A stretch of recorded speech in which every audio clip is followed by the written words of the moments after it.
Fala pessoal, tudo bom com vocês? Fabiano aqui do Fábrica de Jogos e hoje nós vamos falar sobre 8 passos aí para você ter um Game Design Document que seja útil, que seja produtivo para você usar no desenvolvimento. Vamos falar um pouco sobre isso porque, querendo ou não, é o documento principal que trata aí do projeto de jogos do Game Design. Então vamos falar sobre ele, ver boas dicas, recomendações, como é que eu faço para cada projeto. Então se você já curte esse vídeo, deixa aquele joinha pra mim, curte, compartilha, se inscreve caso não seja inscrito, clica no sininho para receber notificações e ó, aqui embaixo tem tanto o site fabricasjogos.net quanto todas as nossas redes sociais para você nos acompanhar. Então vai lá e nos acompanha tudo direitinho. Certo? Então solta a vinheta e vamos embora.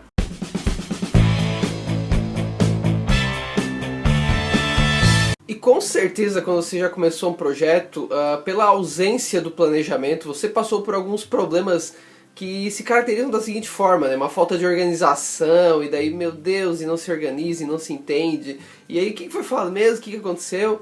E onde é que tá aquele negócio mesmo? E como é que a gente tem que fazer tal coisa? Normal, né? A falta de organização acaba vindo pela ausência do planejamento. Também teve um problema com foco, né? Então, faltou foco. O que é relevante para o projeto, o que não é relevante. E isso principalmente se agrava quando você tem uma equipe maior, que daí você perde foco o tempo inteiro. Ou então, quando você mesmo está sozinho, você começa a ter aquelas ideias, e não para de ter ideia, e aquele jogo vira um jogo sem fim, que nunca termina, né? Pela falta do foco. Também começa a falhar a comunicação, então uma pessoa está pensando no jogo de uma forma, outra está pensando de outra, outro já está pensando da terceira forma, e você não tem um consenso entre a equipe para que você tenha um jogo bem alinhado. Então a ausência de comunicação é muito reflexo de uma falta de planejamento muito claro para a equipe, né? E aí, claro, também esquecer o que tinha planejado, esquecer o que queria para aquela mecânica, planejar, enfim, ele acaba esquecendo algumas coisas e fica pensando, meu, o que eu tinha feito mesmo? E aí, por esquecer, ele daí não lembra mais e perdeu aquela ideia, perdeu aquela definição que foi feita que era importante para o projeto, pelo simples fato de não fazer o planejamento. E aí, quando você não faz o planejamento, qualquer coisa serve, qualquer caminho serve, e aí a pertinência do que é relevante e o que não é relevante para o projeto vai para o buraco, perde-se tudo, né? Então esses são alguns problemas que você provavelmente já enfrentou, já pensou sobre isso. Eu mesmo já passei quando eu não adotava planejamento para fazer as minhas coisas, e a gente vê que a gente sofre no processo, que daí a gente perde tempo com coisas que não deveria ter perdido tempo. E aí tem gente que diz pra mim que não, mas não tem que fazer mesmo, porque perda de tempo, só perde tempo. As empresas não usam esse tipo de planejamento. Cara, elas podem não fazer aquele tipo de planejamento que a gente conhece, aquele GDD tradicional, mas algum tipo de planejamento sempre sempre acontece. E eu já fiz entrevista e eu sempre procurava esmiuçar essa questão, né, para tirar a prova dos 9, como se diz, e aí você percebe realmente que fazem, de formas diferentes, mas tem planejamento ali, tem uma organização, tem algo bem estruturado.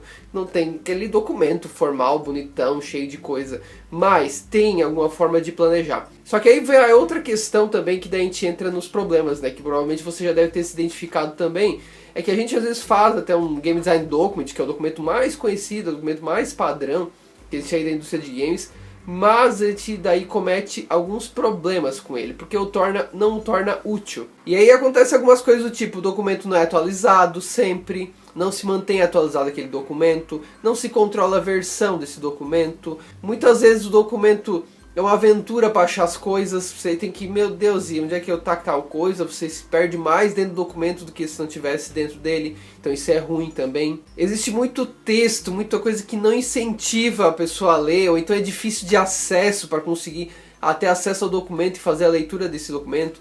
Então, isso tudo prejudica a experiência. E a outra questão que eu sempre falo, é uma metáfora que eu sempre uso, que é a questão de usar um canhão para matar um mosquito. Muitas vezes você faz um documento tão elaborado, tão complexo, às vezes tão detalhado e não precisa, é só um canhão para matar mosquito. Tá sendo um canhão para matar mosquitos isso aqui.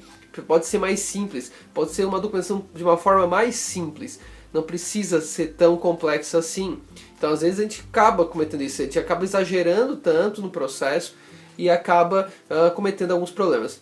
E nesse sentido, gente, a gente tem uma série de situações aí que provavelmente você já se identificou, já passou por isso. Então agora nesse intuito, eu vou trabalhar com vocês aqui 8 recomendações, passos para que você consiga desenvolver um game design que seja útil, que seja bacana, que seja um game design document que realmente agregue para sua equipe, que ajude a resolver todos esses problemas que eu estou falando aqui para vocês. O primeiro deles, gente, é adequar o seu projeto, sua documentação, de acordo com a sua equipe e também de acordo com o projeto que você vai trabalhar.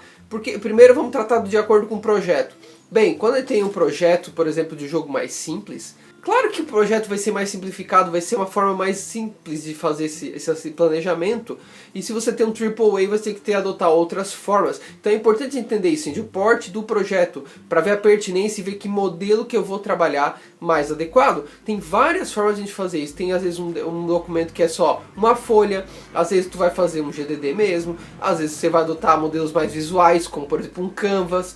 Tem um monte de forma que tu pode fazer. O que eu sempre digo é assim, ó, planeje, não deixe de planejar. A formato, pouco importa, se tu tá entendendo ali o que tá ali, tá te mantendo focado, a tua equipe tá entendendo também, todo mundo falando a mesma língua, ótimo, é isso que importa no final das contas, e não se documenta, é X, é O, às vezes eu vejo gente presa a modelo, e não é esse o ponto. Outra questão que pode variar também nessa questão é a questão se a equipe está totalmente presencial, direitinho, 40 horas, ou se ela é home office, ou às vezes não tem horários que coincidem. Na minha empresa, por exemplo, não dava, as pessoas não tinham horários que coincidiam. Então a gente tinha que adotar algumas formas de fazer a pessoa se comunicar e conversar com isso. Hoje, gente, a gente tem meios muito fáceis de a gente conseguir isso. Um próprio WhatsApp, que você cria um grupo ali, que vai informando o que cada um fez, o que aconteceu, tal. Pronto, resolvido, cara. Tu tá informado sobre o que o cara tava fazendo, o que ele vai fazer. Você fala o que tu vai fazer também.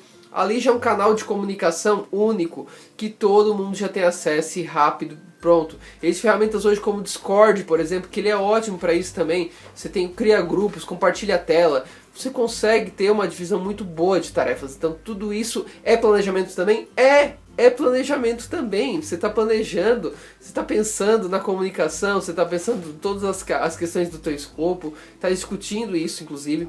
Então isso são questões que entram também no planejamento. Outra questão também que varia no formato do projeto é essa questão de mecânicas mais inovadoras, que precisam de mais detalhamento, porque elas são diferentes, né? Ah, a mecânica que é mais batida, pô, fazer um Gênesis aqui novo, de novo, pô, todo mundo já sabe mais ou menos como funciona um Gênesis. Então precisa ficar detalhando demais o que vai ser o Gênesis? Não precisa, seja bem objetivo esse ponto. Então, quer vendo como começa a variar o formato da documentação? E também a questão da equipe, né? A equipe, é importante você entender como é que a equipe como é que ela se comunica, que formatos que ela adota, é mais comunicativa, menos comunicativa, tem gente mais introspectiva, que daí você adota formatos para isso. Teve equipes que eu trabalhei que o WhatsApp funcionou muito bem, teve equipes que fazer reunião funcionava melhor, tem equipes que você tem que adotar outras formas também de comunicação, ou de manter o trabalho. E aí dentro do GDD também, gente, você vai adotar um GDD que também se adeque a esse perfil. Tanto na forma do acesso a esse GDD, quanto também na escrita desse GDD. De forma que seja fácil para essas pessoas poderem estar acessando a documentação e tendo a informação que precisa para eles. Outra questão também que eu falo que é o segundo princípio é que linguagem fácil para todos e um formato que se adapte às pessoas que vão ser entregues essa documentação, né, o GDD, o Game Design Document, e a realidade também, né? Então, você vai adaptar a linguagem, gente, não tem jeito. Para a equipe interna é uma coisa, para o design gráfico, às vezes, da equipe interna, você vai ter que fazer uma adaptação ainda para evitar termos muito técnicos, que, por exemplo, eu sou oriundo muito da área da computação. Então, às vezes, eu tenho uma tendência a usar uns termos técnicos de computação, que às vezes quem é da arte vai olhar assim para mim e dizer, meu Deus, tá, o que esse cara tá falando, né? Tu não vai entender. Então é importante a gente ter essa forma de conversar com todo mundo que fique claro. E outra, a gente também tem que pensar que essa documentação, outras formas de documentação tem que ser adaptadas de acordo com o público, porque você vai apresentar uma proposta para uma publisher, vai ser um pitch, cara, e ainda um pitch com protótipo junto, né? Você não pode ir lá chegar lá com o GDD, lê aí meu GDD. Jura que eles vão ler o teu GDD, né? Não vão ler o teu GDD, entende? É algo resumido e aí um protótipo para você apresentar. Então veja que a linguagem se adapta de acordo com o perfil. Eu tinha clientes mesmo, gente, que eu trazia proposta, eles não querem ler GDD, não dá para resumir num PowerPoint aí para mim? E aí tinha que fazer um PowerPoint resumindo os tópicos e aí ele apresentava para eles, sabe? E isso faz parte do jogo. Você vai definir de acordo o formato muito baseado da linguagem que tu vai trabalhar, no teu público que tu vai entregar essa documentação e também de acordo com a realidade, com o que tu vai entregar. É para um pitch, é para a equipe interna, para quem que tu está destinando essa documentação. Isso tudo vai definir muito bem isso aí. Outra questão também é que o GDD tem que ser validado com protótipo, gente. Tem que ser validado. Não adianta só escrever um documento. É que eu falo sempre aqui no canal. Papel aceita tudo. papel aceita qualquer coisa, cara. Então você tem que ter uma forma de validar isso. Então o protótipo funciona muito bem para fazer essa validação, porque senão, gente, a proposta que tu tá apresentando, ó, não convence, não vai vender, as pessoas não vão entender direito isso aí, tá? O que tu tá querendo exatamente daquela proposta. E também, pessoal, a pessoa não vai, tu como game designer não vai demonstrar a viabilidade dessa proposta, tu não vai conseguir mostrar que ela é viável.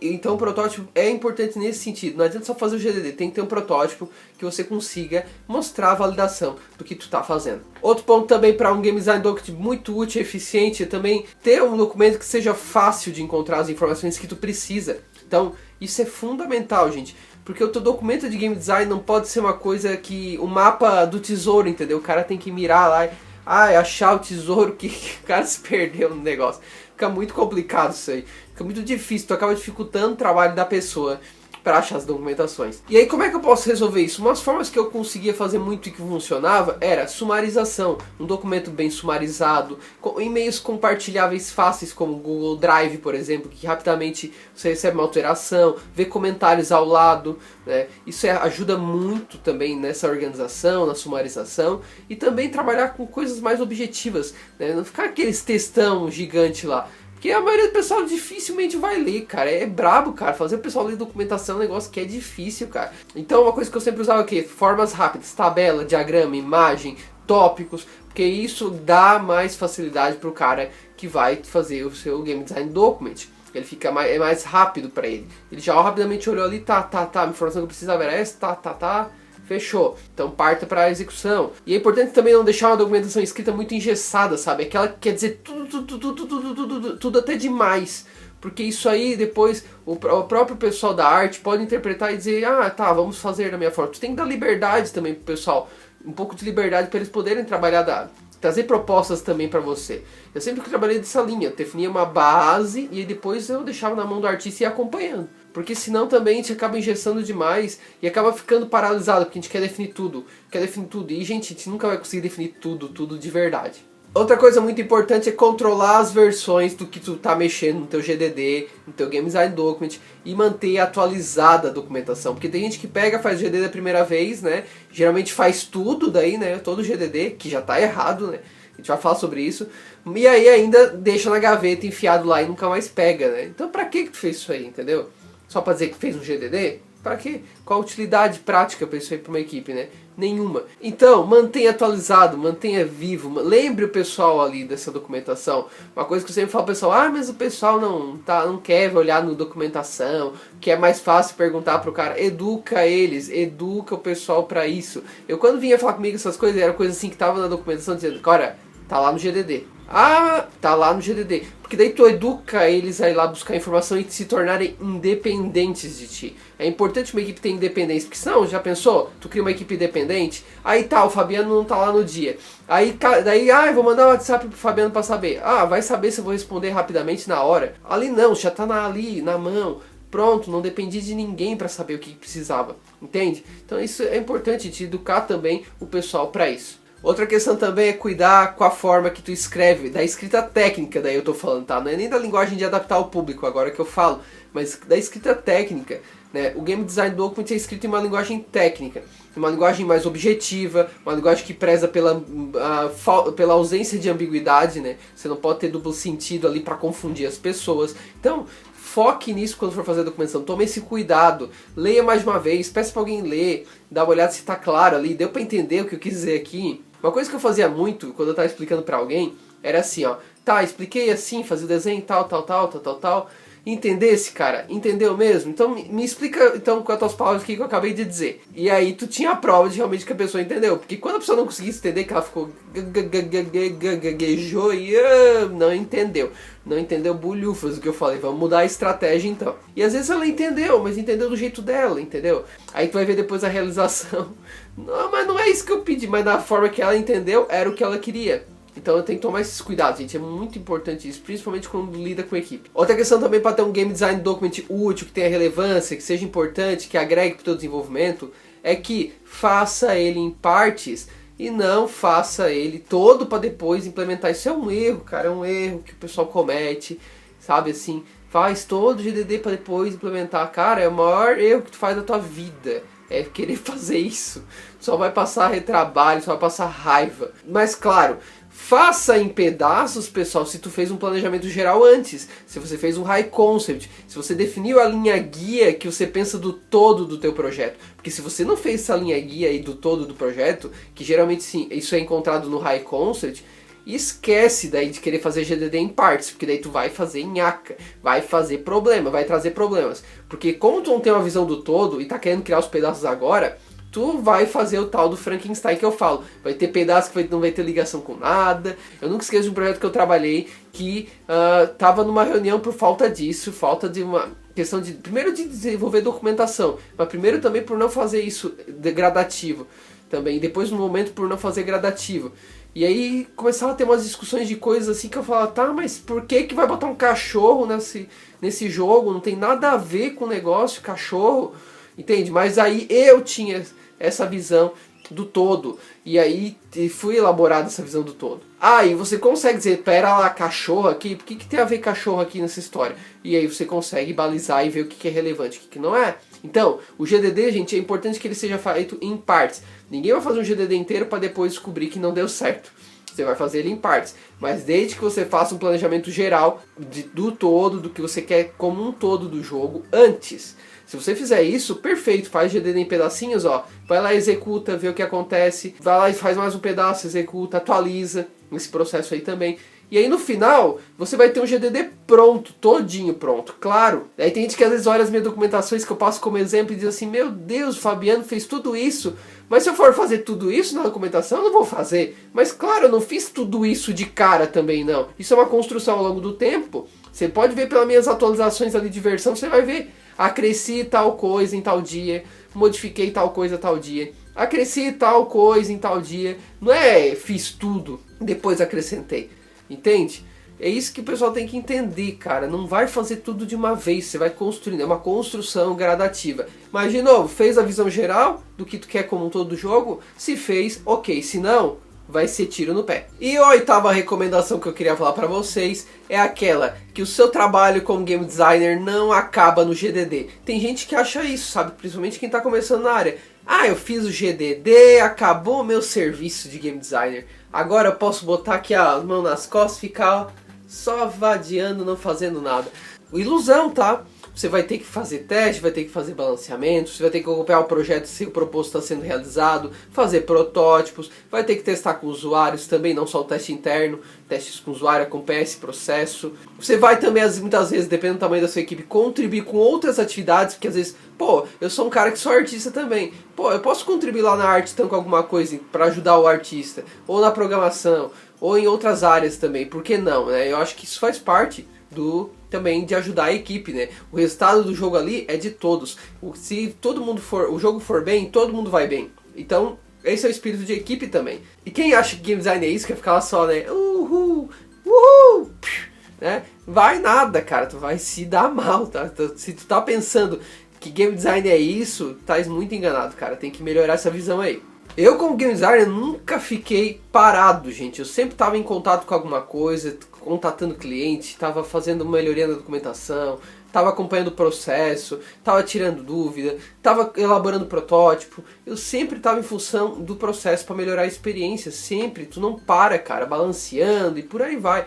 Tu nunca para. Se tu parar, cara, é porque tu é um game designer muito preguiçoso, cara, entendeu? Tu tem que acompanhar o processo, tem que estar ligado. E aí, pessoal, o GDD ele é apenas uma parte, né? Uma parte das funções que tem o game designer, e é uma forma de planejar também, né? É uma forma que, inclusive, fala muito das características que um game designer precisa ter, né? De atributos que o game designer tem que ter para que ele busque essa melhoria e seja um game designer. Então, nesse sentido, gente, se você está buscando ser um ótimo game designer, está buscando saber que atributos que um game designer tem que ter em termos de conhecimentos, de habilidades, de atitudes, então olha aqui, ó.